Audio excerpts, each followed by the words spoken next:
Hello everyone and welcome to only IAS. आज हम कुछ ऐसी best of the best movies discuss करेंगे जो कि आप अपने फ्री टाइम पर देख सकते हो। बहुत बार हमारी लाइफ में ऐसा होता है कि हम बहुत लो फील करते हैं। जो कॉन्फिडेंस अभी तक हमारे अंदर भरा हुआ था कि हाँ ये एग्ज़ाम तो क्लियर करके ही रहेंगे, वो कॉन्फिडेंस एक दिन अचानक से गायब हो जाता है। हम रास्ता खोजते हैं, हमें मोटिवेशन पाने का कुछ सोर्स खोजना पड़ता है कि अब ये कोई हमें मोटिवेट कर देना तो हम बेशक कुछ बढ़िया से पढ़ सकते हैं, कुछ अच्छी तैयारी कर सकते हैं, इस एग्ज़ाम को क्लियर कर सकते हैं। बट ओवरऑल सिचुएशन ऐसा होता है कि हम बहुत स्ट्रेस्ड रहते हैं, हमारे माइंड में पीस नहीं होता है। ऐसे टाइम पीरियड पर आप कुछ ऐसी मूवीज़ को देख के एक नया पाथ फाइंड कर सकते हो अपने गोल को पाने के लिए। इस पूरे डिस्कशन में आज का पहला मूवी है अनब्रोकन। अनब्रोकन एक सच्ची घटना पर आधारित मूवी है। यूँ तो यही एक मूवी थी जिससे हम ये पूरी वीडियो डिस्कस कर सकते थे, क्योंकि इसके अंदर इतना सारा चीज़ सीखने को मिलता है हमें। ये कहानी है लुई जैम्परीनी की, उसके अमेजिंग लाइफ जर्नी की, जिसके अंदर उसे बचपन से ही बुली किया जाता है। उसके अंदर कॉन्फिडेंस बिल्कुल ज़ीरो होता है। Can't do this, Pete. I'm not like you. I'm nothing. Just let me be nothing. उसका भाई उसको बोलता है चलो तुम दौड़ो, आज से दौड़ोगे तो तुम्हारे अंदर पीस आएगा, कॉन्फिडेंस आएगा। तो वो धीमे धीमे दौड़ता है। उसका भाई पूछता है कि क्यों धीमे दौड़ रहे हो। वो बोलता है कि मुझे कोई चेज़ ही नहीं कर रहा है तो मैं क्या करूँगा तेज भाग के। उस टाइम पर उसका भाई उसको बहुत सपोर्ट करता है और इसका नतीजा ये निकलता है कि वो 1936 के ओलंपिक में एक रिकॉर्ड बनाता है। उसके बाद उसको वर्ल्ड वॉर सेकेंड के टाइम पर मिलिट्री में शामिल होना पड़ता है और इसी वॉर का नतीजा था कि जब उसका पैसिफिक ओशन में प्लेन क्रैश हो जाता है, वो नीचे गिरता है पैसिफिक ओशन में और उसको 47 डेज तक एक राफ्ट में गुजारना पड़ता है पैसिफिक ओशन के अंदर ही। तो सोचिए क्या कठिन सिचुएशन रही होगी उसके सर्वाइवल की। और इसके बाद सिचुएशन अच्छी नहीं होती है। इसके बाद उसको जापानीज़ नेवी कैप्चर कर लेती है और उसको प्रिजनर्स ऑफ वॉर कैंप में भेज देती है, जहां पर एक खतरनाक क्रूएल प्रिजन कमांडर होता है और ये लुई जैम्परीनी उसका फेवरेट टारगेट होता है।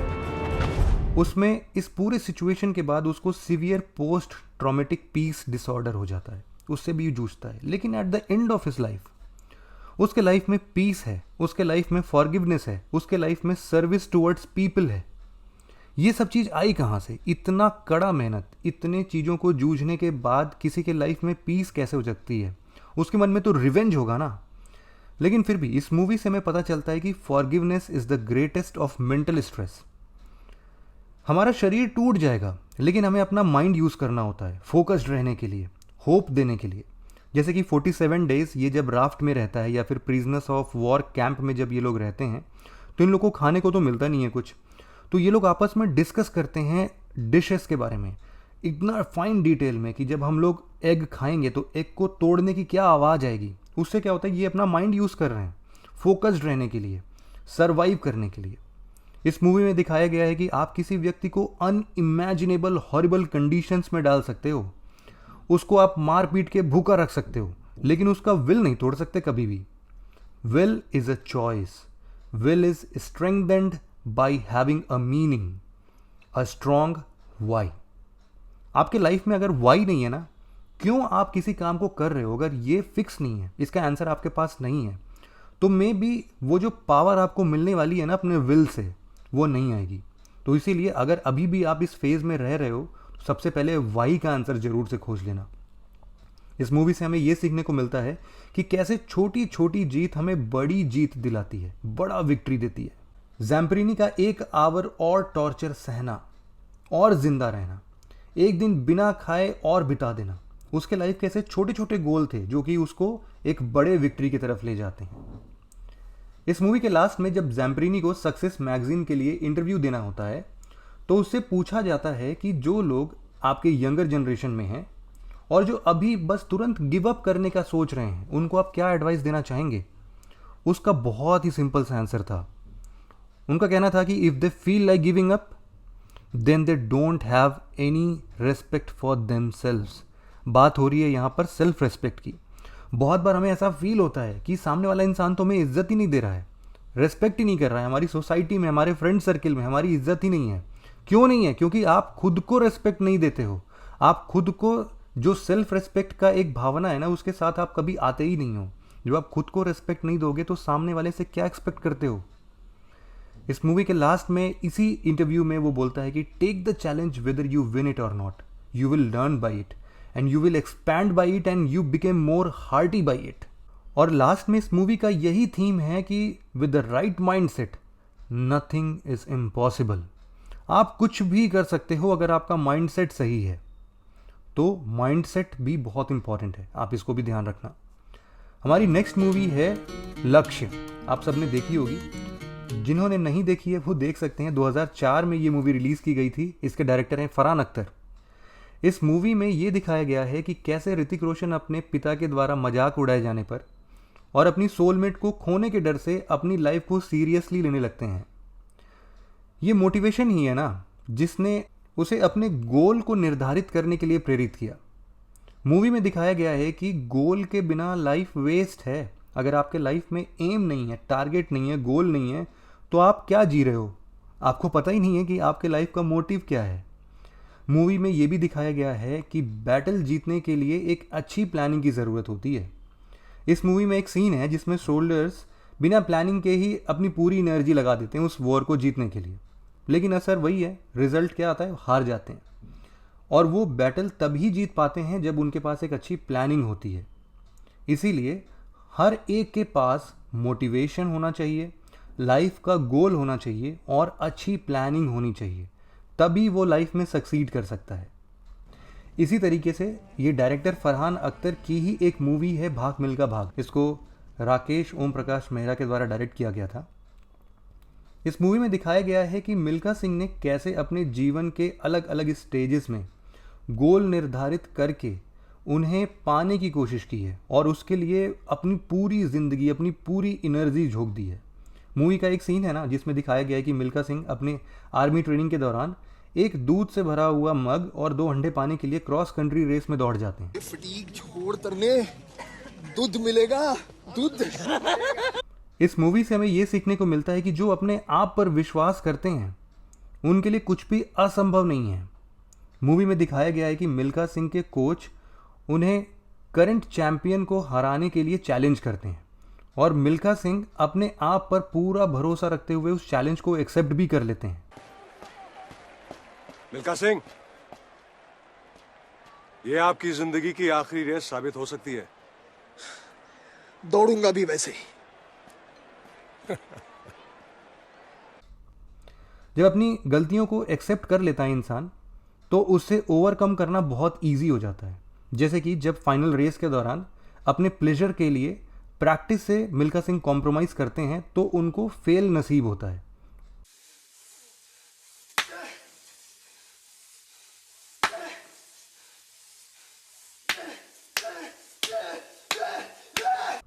जो ये फेलियर है ये लाइफ में होना बहुत ज़रूरी है।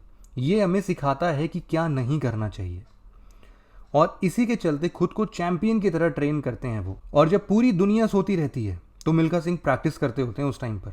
जिस तरह से मिल्खा सिंह को पाकिस्तान में रेस जीतने पर फ्लाइंग सिख का टाइटल मिला, उसी तरह आपको अपने जीवन के वेरियस स्टेजेस पर गोल निर्धारित करते हुए, खुद पर विश्वास रखते हुए और अपनी गलतियों को स्वीकारते हुए, उनसे सीखते हुए लास्ट में जब आप अपने गोल को चैंपियन की तरह पाओगे ना तो आपको IAS का टाइटल मिलेगा या फिर जो भी आपका ड्रीम है। इसी कड़ी में हमारी चौथी मूवी है इंटरस्टेलर। इस मूवी में दिखाया गया है कि अभी वर्ल्ड में बहुत सारे ऐसे सीक्रेट्स हैं, ऐसे जगह हैं जहाँ पर हमारा नॉलेज अधूरा है। हम उन सीक्रेट्स को अभी तक नहीं जान सके हैं और उसको जानने के लिए ना हम उसके बियॉन्ड जाके देखने की कोशिश नहीं करते हैं। हम अपने लिमिटेड नॉलेज में ही ट्रैप्ड हैं। हमें नॉलेज पाने का भूख तो है लेकिन हम उसके बियॉन्ड देखने की कोशिश नहीं करते हैं, out of the box thinking जिसको बोलते हैं। तो ये कहानी है कूपर की। कूपर एक नॉर्मल सा इंसान है जो कि किसी मिशन के कारण अर्थ को सेव करने के लिए किसी दूसरे प्लैनेट पर लाइफ की पॉसिबिलिटीज़ खोजने के लिए बाहर निकल जाता है, लेकिन वहाँ पर जाके वो भटक जाता है। भटकने के कारण वो अर्थ पर वापस नहीं आ पाता, लेकिन उसका अर्थ पर वापस आने का डिज़ायर, अपने बच्चों को दोबारा से देखने का डिज़ायर उसको ज़िंदा रखती है। वो कहीं ना कहीं उसको एक रास्ता मिलना चाहिए, उसके लिए वो कुछ भी करने को तैयार है। यहाँ पर विल पावर की ज़रूरत होती है। अगर विल पावर है तो कुछ भी इम्पॉसिबल नहीं है, वो किसी भी इम्पॉसिबल को पॉसिबल बनाने में हमें सक्षम बना देती है। तो विल पावर हमें अपनी बाउंड्रीज को पार करने के लिए पुश करता है। हमेशा हमें ऊंचा सोचना, हायर एम रखना, इन सब की प्रेरणा देता है। इस मूवी में हमें ये देखने को मिलता है कि कूपर के एक सीनियर साइंटिस्ट होते हैं जिनका नाम है डॉक्टर ब्रैंड। डॉक्टर ब्रैंड एक इक्वेशन सॉल्व करने की कोशिश करते हैं, लेकिन वो हमेशा अपने लिमिटेड नॉलेज के अंदर ही रहते हैं। और वो कूपर की बेटी जिसका नाम मर्फ है, उसको भी यही समझाते हैं कि इसको सॉल्व करना है, लेकिन वो सॉल्व तब तक नहीं कर पाते हैं जब तक मर्फ उसके बियॉन्ड जाके नहीं सोच पाती है। मतलब हमारे लिमिटेड नॉलेज हमेशा हमें सॉल्यूशन नहीं देंगे, हमें out of the box thinking रखनी पड़ेगी, हमें अपने कंफर्ट जोन से बाहर आना पड़ेगा, तब जाके हम कुछ अच्छा हासिल कर सकते हैं। आपको आईएएस बनना है, आईपीएस बनना है, या फिर जो भी आपके ड्रीम्स हैं, आपको हमेशा नॉलेज का भूख होना ज़रूरी है, पेशेंस रखना आना चाहिए। इस इक्वेशन को सॉल्व करने के लिए मर्फ को 50 साल से ज़्यादा लग गए। तो आप सोचो कि आपको तो 1 साल, 2 साल, 3 साल मेहनत करनी है और इससे ही आपका रिजल्ट बहुत अच्छे से आ सकता है। तो पेशेंस रखना बहुत ज़रूरी है। ये हमेशा याद रखना कि किसी भी अच्छी चीज़ को होने में टाइम लगता है ना, और उस टाइम का बस आपको वेट करना है और कॉन्टीन्यूसली एफर्ट करते जाना है। इस पूरे डिस्कशन की हमारी आखिरी मूवी है ग्रेविटी।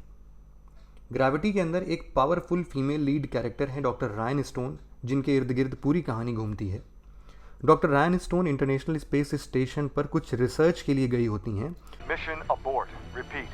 Mission abort. जब किसी अटैक के कारण इनका इंटरनेशनल स्पेस स्टेशन डिस्ट्रॉय हो जाता है और इनको अपने स्पेस सूट में इनफाइनाइट स्पेस में छोड़ दिया जाता है कि अब इनको वापस अर्थ पे कैसे जाना है, इसके लिए कोई भी सोर्स नहीं है इनके पास। तुरंत सडन तो आपको भी ऐसी फीलिंग आएगी कि अब नहीं बचेंगे, अब हमारी लाइफ यहीं पर ख़त्म हो गई है। बट स्टिल इनका करेज और इनकी ब्रेवरी, और उस टाइम पर दिमाग काम नहीं करता है, आपको ऑक्सीजन की कमी है, फिर भी आप सब कुछ खोते हुए भी कुछ पाने की उम्मीद रखते हो। ये करेज और ये ब्रेवरी हमें इस मूवी से सीखने को मिलती है। हमें इस मूवी से ये समझ में आता है कि सिचुएशन कितनी भी वर्स्ट हो, eight the end of the day अगर हमने अपना लक्ष्य निर्धारित कर लिया है तो हम उसको अचीव करके ही रहेंगे। इसमें कुछ भी होता है, कितनी भी परेशानियां आती हैं, but still at the end of the movie doctor Ryan Stone Earth पर लैंड करती हैं और अपने लाइफ सेव करती हैं। तो ये लोन सर्वाइवर की स्टोरी हमें अपने लोन सर्वाइवर के बारे में प्रेरित करती है। हम भी अपने लाइफ में लोन सर्वाइवर हैं, हमारे सामने एक लक्ष्य है जिसको हमें पाना है और उसके लिए हमें करेज और ब्रेवरी कभी नहीं छोड़नी चाहिए। तो इस डिस्कशन में बस हम इतना ही डिस्कस करने वाले थे। ये तो मेरे अंदर के मोटिवेशन वाले स्टोरीज़ थे, मोटिवेशन वाले मूवीज़ थे। डेफिनेटली आप सबके लाइफ में भी ऐसे मोटिवेशनल स्टोरीज़ या मूवीज़ होंगी जिनको आप हमेशा बार बार देखना पसंद करते हो। आपको ये समझ में आता है कि इसको हमने देख लिया ना तो फिर से मोटिवेट हो जाएंगे। तो ऐसी जितनी स्टोरीज़ या मूवीज़ हैं आप नीचे कमेंट सेक्शन में हमसे ज़रूर शेयर करो। हो सकता है कि आपकी मोटिवेशनल स्टोरी किसी के लाइफ के मोटिवेशन का रीज़न बन जाए। तो बस इस डिस्कशन में इतना ही था। Thank you very much for listening it very patiently friends. Have a nice day.